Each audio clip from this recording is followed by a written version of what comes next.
वळई जांभूळने आम्ही काळेल बंधू लोणावळा समाजा देवाची प्राचीन काळापासून आमच्याकडे पूजा आहे। दिवसातून पहाटे 4 वाजल्यापासून दिवसात 7 वेळा देवाची आरती ढोल दुपारती होती।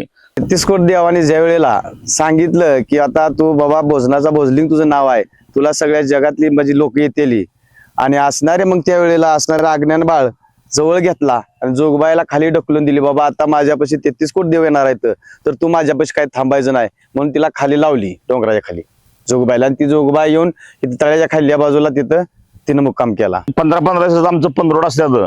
15 दिवसात आमचा पंधरोड असेल, त्याच्या कमरात साहेब असल्या त्या समदे देवाचं डाग डागणं पूजा वगैरे ते 15 दिवस त्याच्याकडे असते। तसेच देवाचा अंगारा प्युअर हिवराचं लाकूड धुमाळाने त्या हिवराचं लाकूड आणायचं आणि धुनीत पुरायचं आणि त्याचा सर्व भाविक भक्तांना त्याचा अंगारा दिला जातो। तसेच गडशाने ढोल वाजवायचा, पुजारीने देवाची सेवा करायची। 15 दिवसाची आमची चाकरी असते। जाग्यावर इथं बसते माणूस ते तिथं जाते, कसलाही माणूस जातो। पहिलं म्हाताऱ्या वयस्कर माणसाला देवाची भेटच होत नव्हती, आता कसलाही आज उद्या आलेला माणूस सुद्धा देवाला जाऊन भेटतो। या गाडी जाग्यावर दारात जाते, देवाच्या पाया पडून तिथनं माणूस येतोय आरामशीर। तरी सर्व भाविक भक्तांनी भोजोबाबाच्या मंदिराला यावं हीच आमची अपेक्षा आहे। प्रसाद माने ऑफिशियल यांना फॉलो करा।